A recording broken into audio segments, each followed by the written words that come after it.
Now we have the pleasure having Professor Luca Roselli, an distinguished lecturer, and with a very impressive academic record, as you can see from these pages.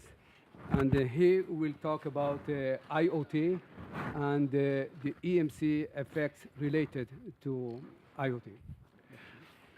So, thank you, Moti, for this invitation. Let me start just underlining how honored and pleased I am to be here, and so I have to say thank you for your kindness, for your generosity, and also for your hospitality, because it's a very nice opportunity. It's the first time for me here in Israel, and so I'm very happy to be here and to have this opportunity to share with you some thoughts, some vision, and some discussions about the implications of IoT development, the implications of ICT towards IoT development on electromagnetic compatibility, hopefully. So, this is not my presentation, so let me...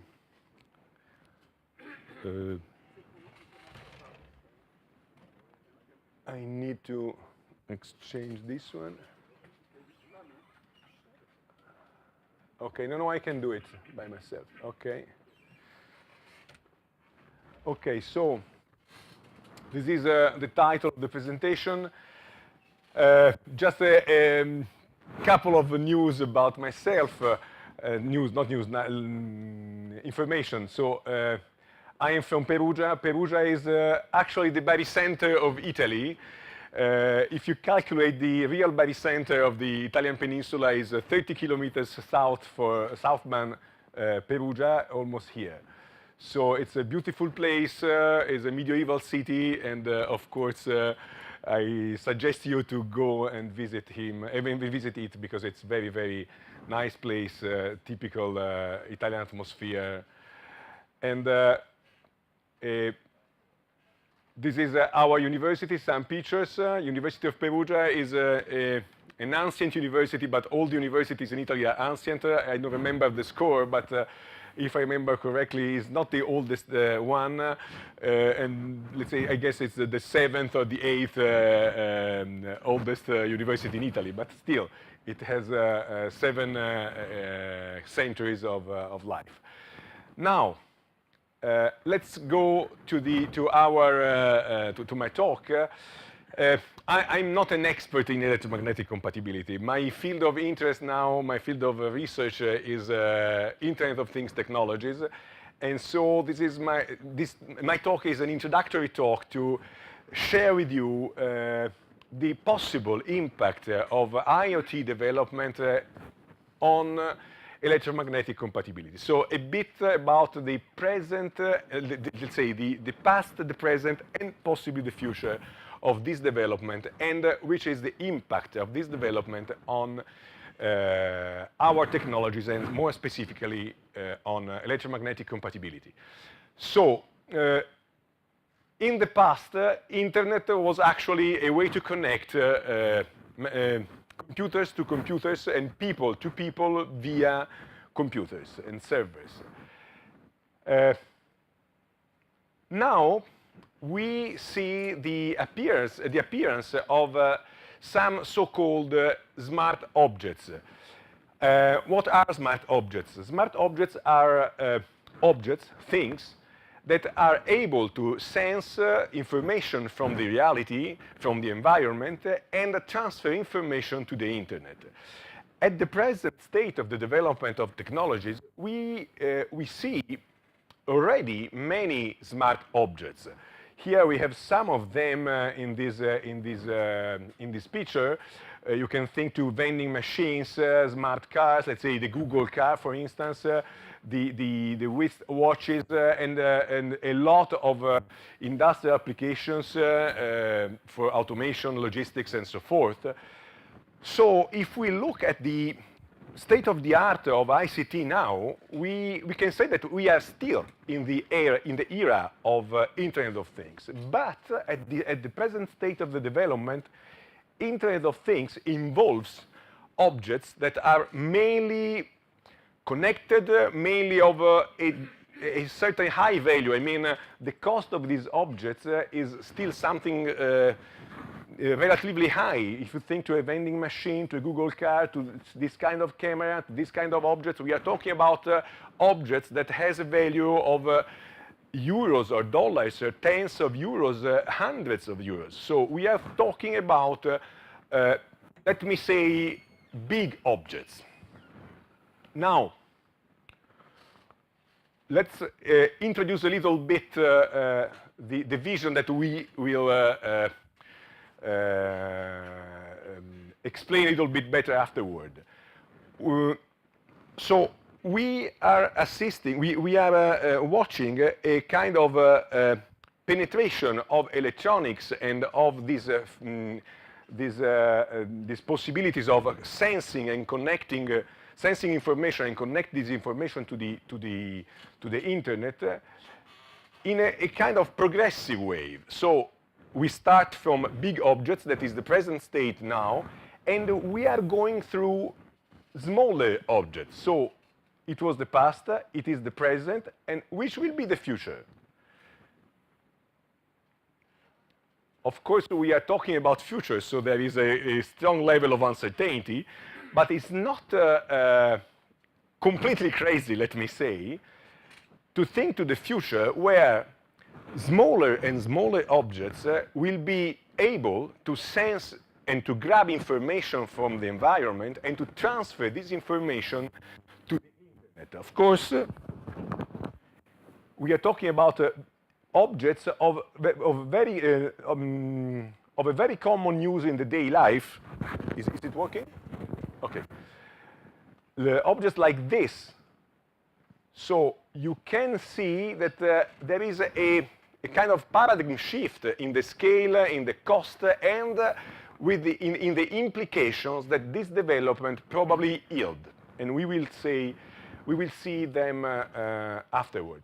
Now, just to summarize in terms of a possible and potential market, what is behind this development, this idea, this is actually the present state of development of the what is called the Internet of Things market. Of course, this talking about Internet of Things market is a kind of let's say it must be interpreted in a larger extent, because actually it is a way to look at the most of the development of ICT. But there is a common factor, that is the capability to grab information and transfer information to the internet automatically. So plenty of people is talking about the Internet of Things nowadays, but if you want to understand what really is the real meaning of Internet of Things, we have to think very simply in terms of grabbing information, transfer information to the internet without without any interaction with humans.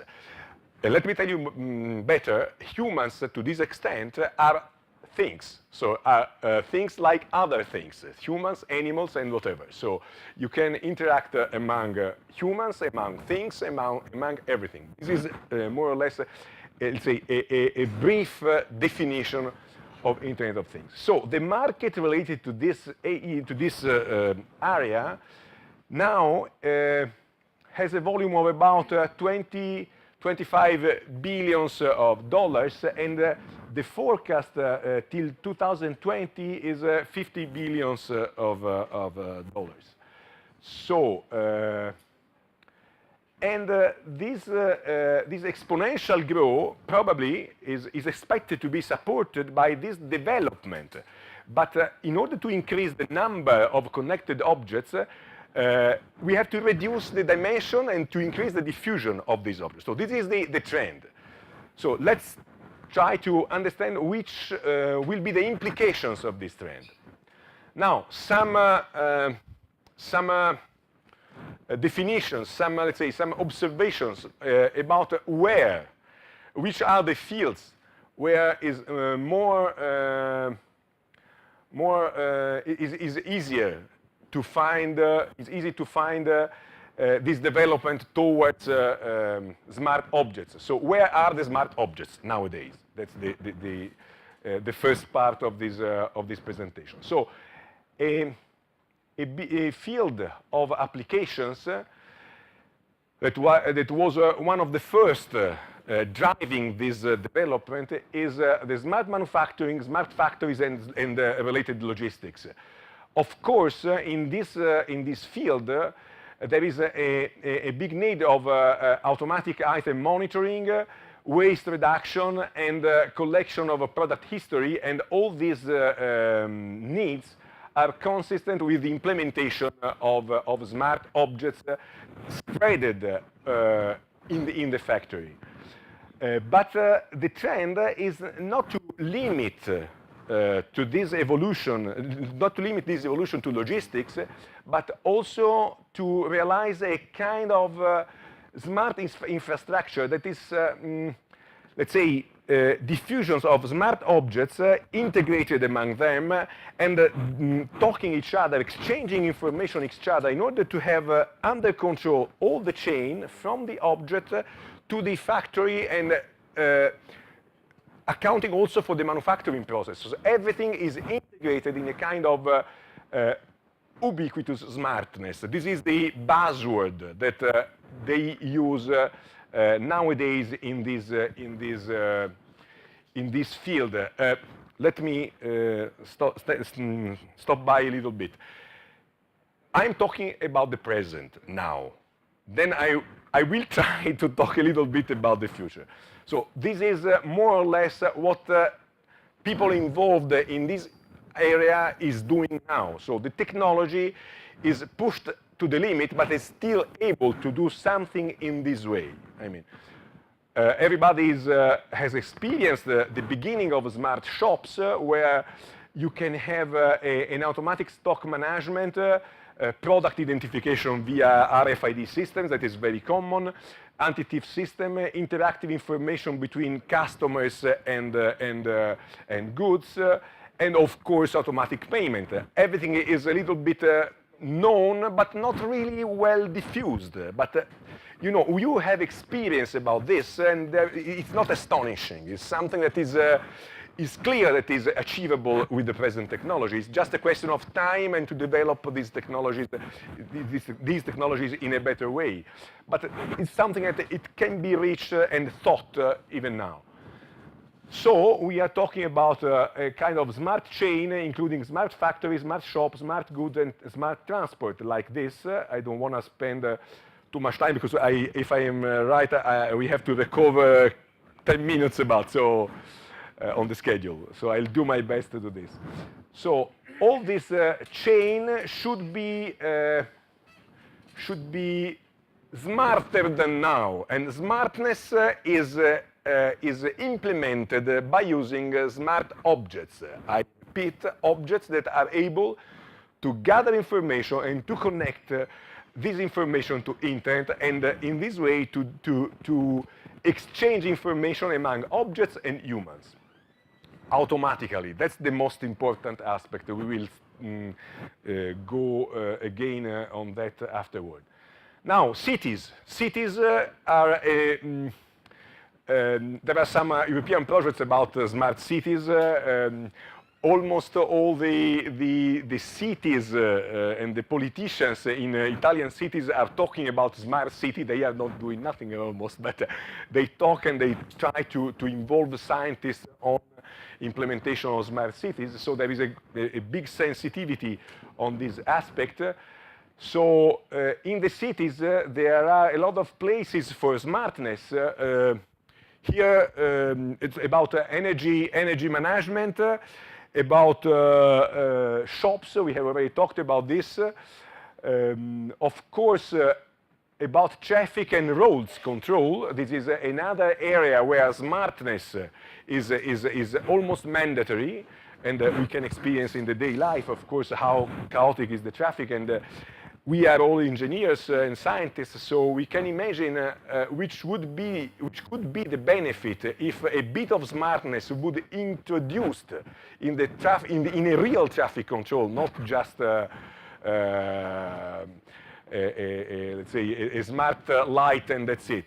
But in a real traffic control where cars are able to interact with each other and with infrastructure. And so the other big area, we are talking a little bit about this afterward, is about smart homes. So some bullets. The scenario of smart cities actually is characterized by heterogeneous and high changeable scenarios because everything is really fast changing in cities. There is a high number of operators and services. That is another problem if we talk about the compatibility of these services. And then there is the need for a combination of permanent outdoor installation and mobile nodes, because the old infrastructures, the permanent infrastructures, the local, let's say, on the territory, and the infrastructures in the home and the apartments must coexist with the increasing mobile nodes that, of course, can be on the cars, on the people, and even on the animals, and we will see about that afterward. So these are, let's say, new needs. Let's say not needs, are aspects that must be considered when we have to develop electronics in this environment, in this scenario. So we have already hinted about smart homes, but the areas where technologies and Internet of Things technologies enter in the homes are, of course, energy management, security, lighting management, garden management, and of course each kind of multimedia activity that can be carried on in the apartment. This is natural, of course. So the home itself is another environment where there are plenty of possibilities for the evolution of Internet of Things and related smart objects. Just for instance, if you see, and this is, it gives me the possibility to introduce a bit of technology. If we look at homes indoor, we can see in turn many possible evolutions for smart objects and for new technologies. For instance, this list is nice in my opinion. We can talk about electronic wallpapers and desks. Here is reported to charge objects wirelessly, but not only. Because smart surfaces in general, so large surfaces, like electronic wallpaper, can be able to produce a lot of services, just spreading electronics in a very large surface. For instance, the first possibility is distributed sensing. Distributed sensing, as we will see, is another possible direction of development of smart objects and the Internet of Things. So, transparent displays embedded in windows, photoluminescent ceilings, and smart ceilings in general.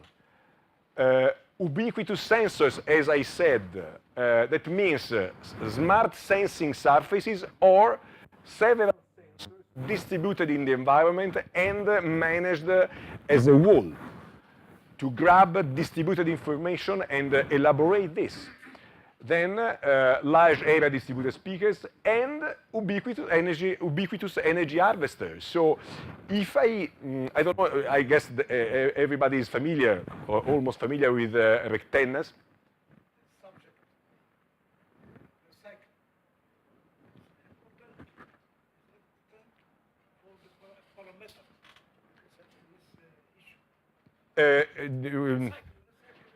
Recycle. Recycling? What do you mean exactly? Yes, I talk about that. This is, you got the most important point. Producing these electronics, we will produce a lot of pollution. But this is exactly where I'm happy about this interruption, because it is exactly the direction where I want to go. So just be patient for 3 minutes. So we have a lot of possibilities to spread electronics even in the indoor environment. Now, it calls for another buzzword that is large area electronics. It means electronics that is literally spread over large surfaces like ceilings, floors, walls, smart wallpapers, and so forth. But just to give some example in the home application. Now, cars, let me stop by for a while because I'm proud about this slide. I'm sorry about that because this picture, I showed this picture when I was proposing some possible evolutions to Magneti Marelli and Magna at that time. It's not my slide, but I grabbed that slide interacting with Mercedes-Benz at the time, but it was just a vision at the time. And I was trying to share this vision with some companies in Italy. They were interested, but actually nothing happened. This is 2015 from Audi, but this is real world. This is the picture that they are using to advertise the capabilities of their cars now. So it means that this was a craziness at the time, but now this is real world. It is almost the same picture with exactly the same kind of sensors that they forecasted in 2007. But this is, I'm sorry about this, but this is just to emphasize how what 9 years ago, 10 years ago was just kind of craziness, now is the reality, and the development is exactly in that direction. Sensors, a huge number of sensors spread into the car. Many of them are wireless sensors. So car is another environment where we can implement a lot of smartness. But smart car is not only this. Now smart car is connected. So smart car is full of smart objects, but it is a smart object by itself. And this object is connected to the rest of the world, to internet, via, of course, several services. So cars and car are another area, another environment for the development of, let's say, for the application of Internet of Things, ICT, Internet of Things technologies. The last, but of course not least, and not the only one, because probably there are plenty of other possibilities. Probably the most important and probably one of the most promising area of development, especially thinking in terms of electromagnetic compatibilities, because the body, the man and the woman, of course, in the future will be increasingly the site where we have to think. We have a lot of electronic devices, a lot of a lot of communications, a lot of connections, and so forth.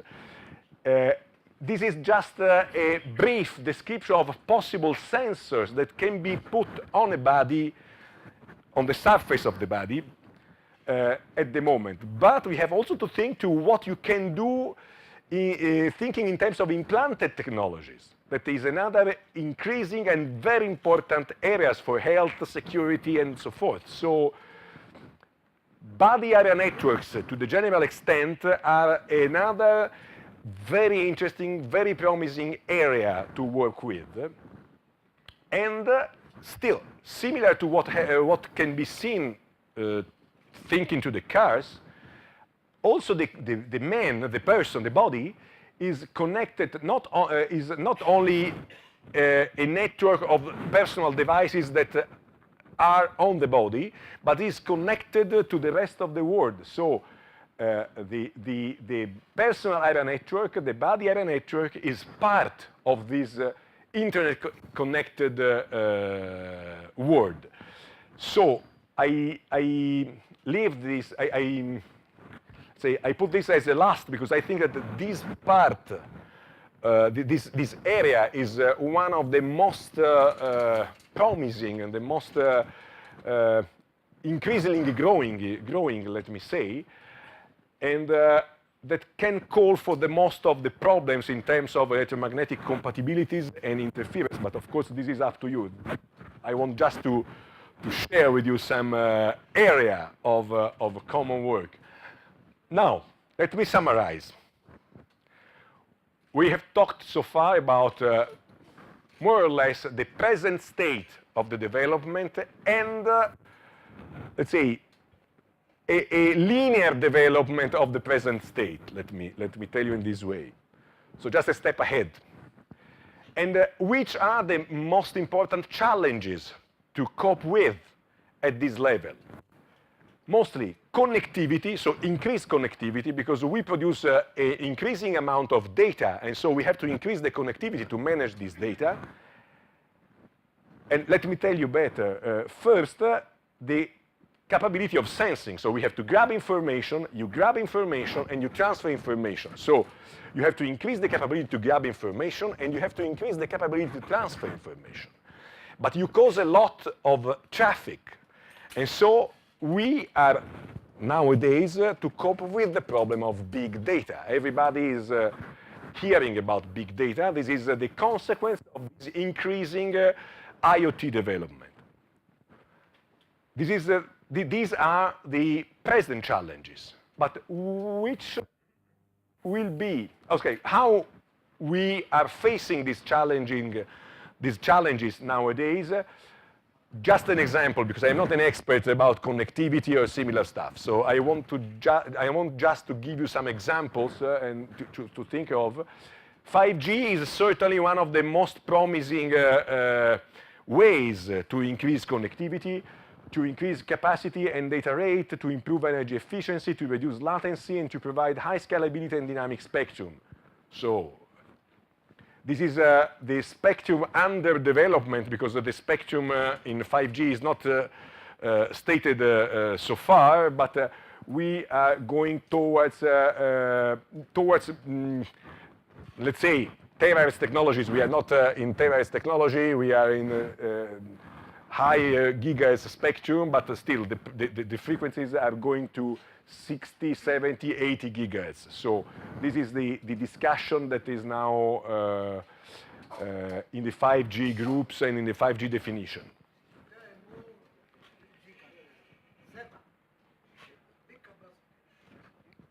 I'm not an expert on that, but I think that we are going to increase the spectrum and to increase the bandwidth of the system. That is usual, because of course we have to allow for higher connectivity. Sensors is an amazing increasing area. Here we have just an example of what is happening in the market of sensors for drone and robots. And this is the forecast of the sensor market in cars. I go fast on that because this is public domain information, so you can find almost everywhere. This is just to underline which is the development in this era, in these fields.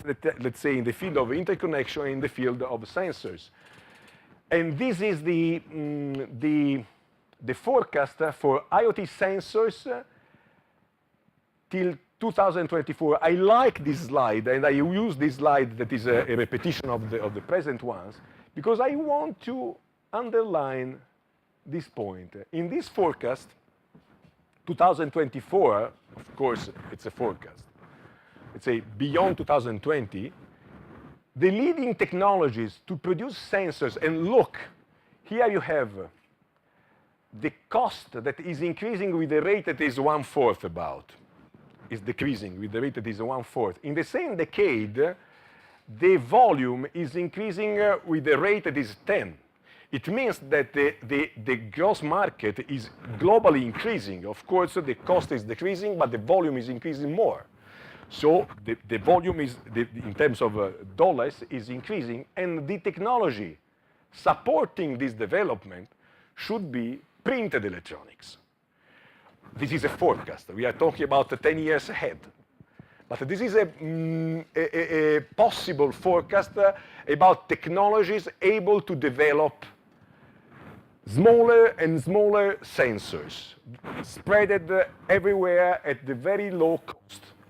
This is just a hint in the direction we were talking before. Now, distributed sensing enabled by printed electronics could be a possible evolution of the sensing capabilities a little bit far from the present situation. Here I want to show, just for fun, let me say, a crack sensor developed on paper, completely passive, that we developed in my group. This is an harmonic touch sensor. Only one diode is present, is developed on paper. The cost is a little bit more than the cost of a piece of paper of that dimension. And you can stick this kind of sensor almost everywhere.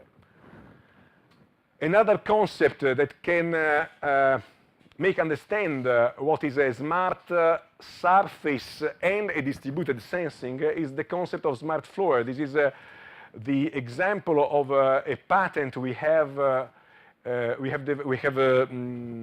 submitted and presented together with the University of Aveiro. What is a smart floor? A smart floor is a bunch of smart tiles. It means tags embedded in the tiles of the floor, so you can have hundreds of tags embedded in the floor. In our implementation, but of course it's not the only one, we have a nomadic reader that is, in this case, located in the shoe of the person. This nomadic reader that is, of course, empowered by the kinetic energy of the walking person, of the moving person, interrogates the tag in the floor. It grabs information from the tags, just the location or whatever you want, and transfer this information to the access point via the body area network gate. This is one of the many possibilities of exploiting a smart floor, just to give you an example. Now,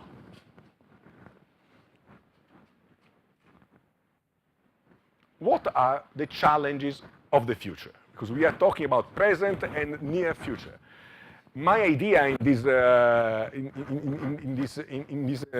consensus is to try to stimulate some discussion, some thoughts about long-term future. And I come to you. We have talked about connectivity and we have talked about sensing. But the challenges of the future will be compostability. Because if we spread electronics everywhere in a spreaded way, in a very diffused way, embedding electronics in the most of the objects in the day life, we need that this electronic is compostable. Otherwise, what is the risk? The risk is not pollution in the absolute speaking. The risk is that nowadays, if I have a bottle or a glass, I recycle this bottle in the chain that is enabled to recycle PET. But if I put electronics on this bottle, I have to throw this in a place where I recycle the electronics. If electronics is everywhere, I have to throw everything in order to recycle electronics. This is obviously impossible. So in order to enable and not to limit this evolution, what is important is to make the electronics as much recyclable as possible. Ultimately, 100%. 100% is always too much for engineers, but as much as possible. And this is an important issue. Otherwise, it's going to be a limit for the development of the granular development of smart objects. Then, manufacturing process compatibility. If I want to put electronics almost on all the common use objects, it's impossible that I force the manufacturers to change dramatically their way to manufacture their objects. It's electronics that must conform to the way to manufacture objects. So it's important to develop electronics on conventional materials, not only on materials for electronics. I'm talking mostly about substrates, because of course we are used to use alumina, FR4, duroid, Teflon, this kind of substrates, but these kinds of substrates are not compatible with the manufacturing of the rest of objects. We have to learn to develop electronics on conventional for everything but electronics materials. And last but not least, again,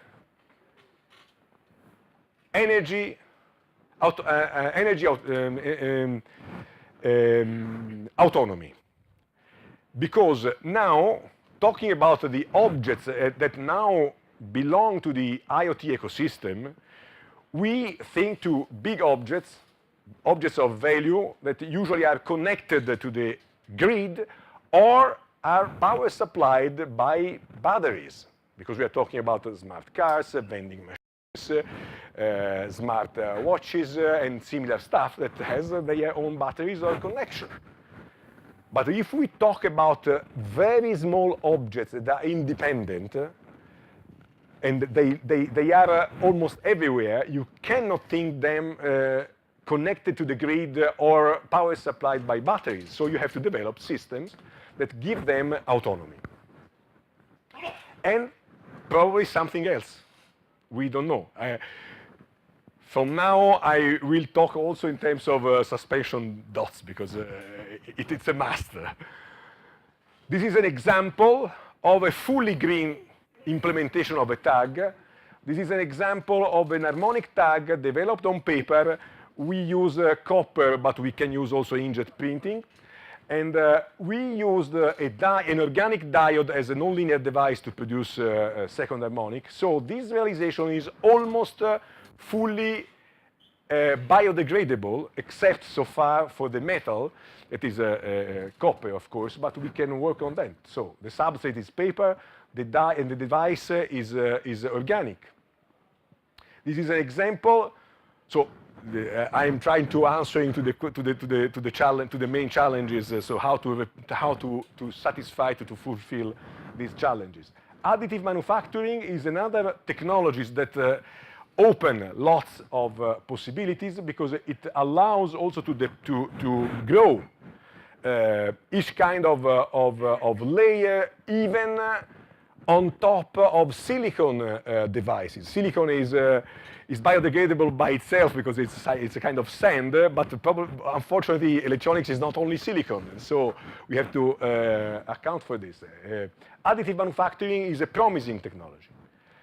Wireless power transfer is a possibility to empower independent and autonomous devices, because you can use a kind of energy shower approach that can have a big impact in the electromagnetic community, because which is the idea? If I have a plethora of distributed sensors that are disposable sensors mostly, how can I energize this sensor? A way is to purposely conceive a kind of energy shower that energizes that sensors on demand. So for the period I need, let's say, to investigate a rescue area or something like that. And then I leave the sensors there because they are biodegradable. But I need something to energize them, and the energy shower is a possibility.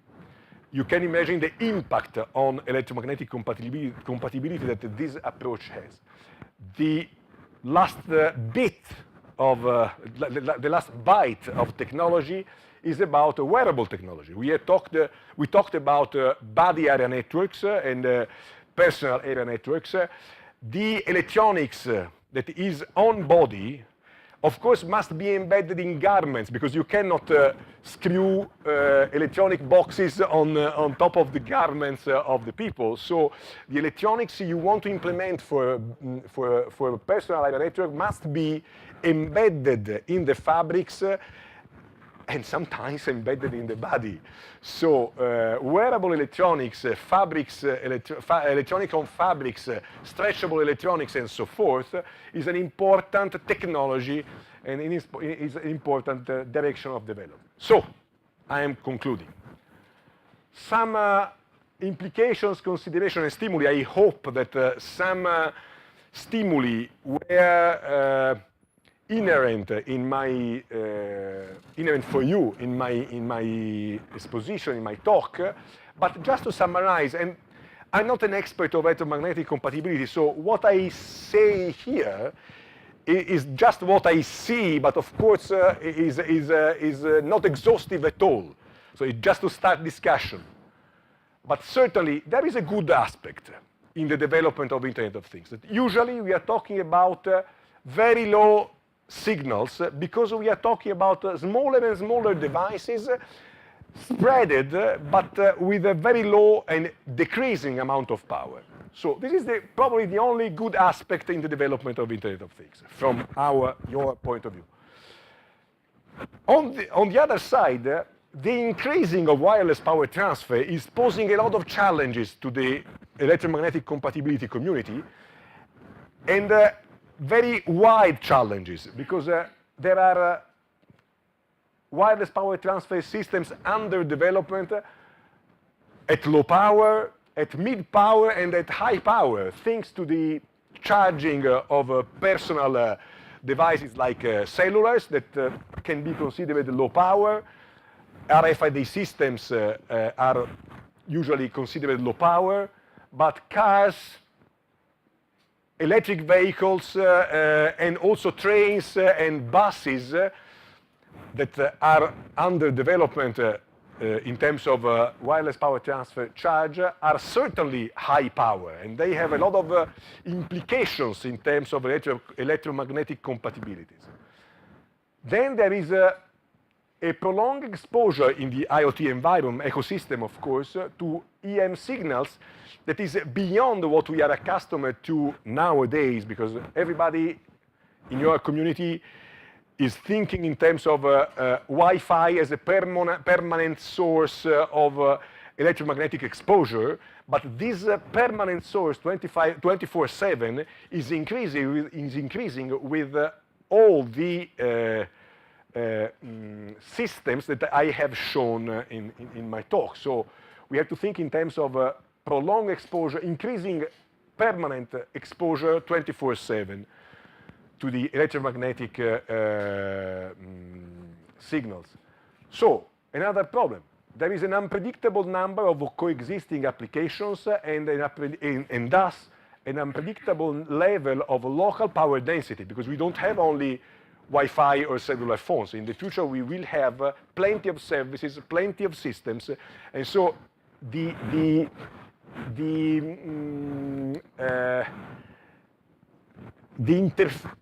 interference is not the right term, but I don't have the right one. The interaction, thank you. The interaction between these systems is really chaotic, more chaotic than now.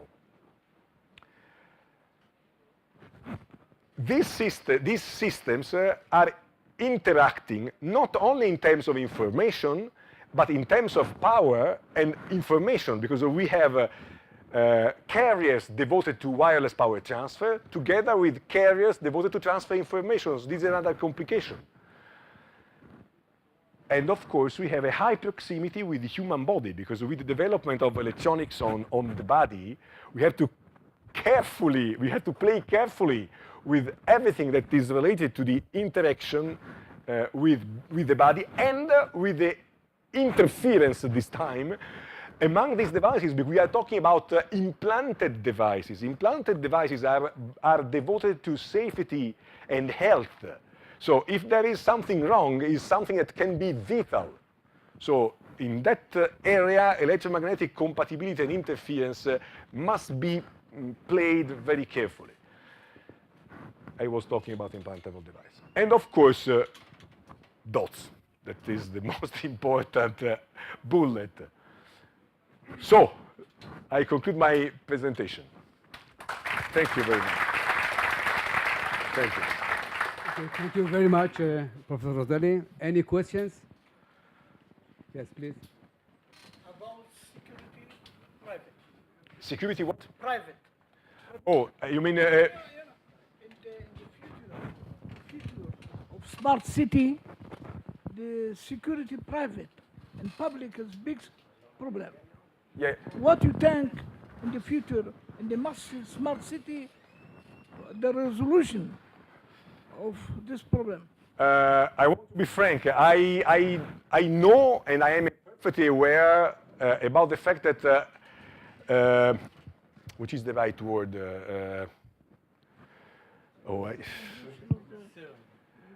Let's say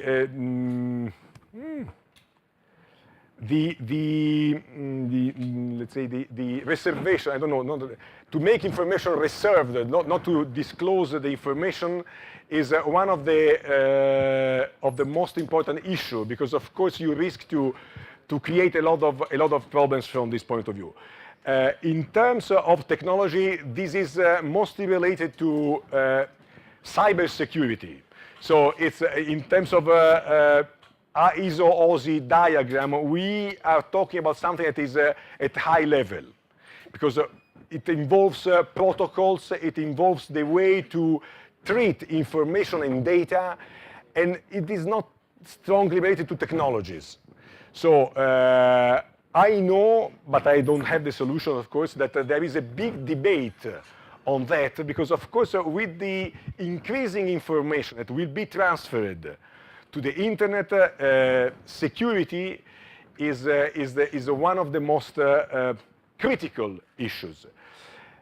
I have a very modest and humble, let me say, because I really am not an expert in that area, opinion, that that is a general opinion, not only about this problem. In order to limit this risk, of course not to avoid, but to limit this risk, and not only this one, but to limit also the big impact on this development on big data, what must be done in the future in this direction is to transfer not only the capability to grab information and transfer information to objects, but also to transfer part of the intelligence to the object. So the object themselves must become the place where part of the decisions is taken. In order to forget, in order to discard a big part of the not useful information. Because in this scenario, the most of the traffic is due to not useful information. So useful information that says that is a repetition of the same data. Because you have plenty of sensors sensing nothing, saying I'm not sensing anything. So you have to select this information before it reaches internet. Otherwise, you cause a big traffic with stopped cars, just parked cars, nothing. This is exactly what you can experience when you are in line. You say why, and you are in line because you have 10 cars without the driver in front of you. Everybody is stopped. So we have to avoid this kind of problem. And certainly it's part of the solution, but of course this is not the solution. This is a critical aspect in this world.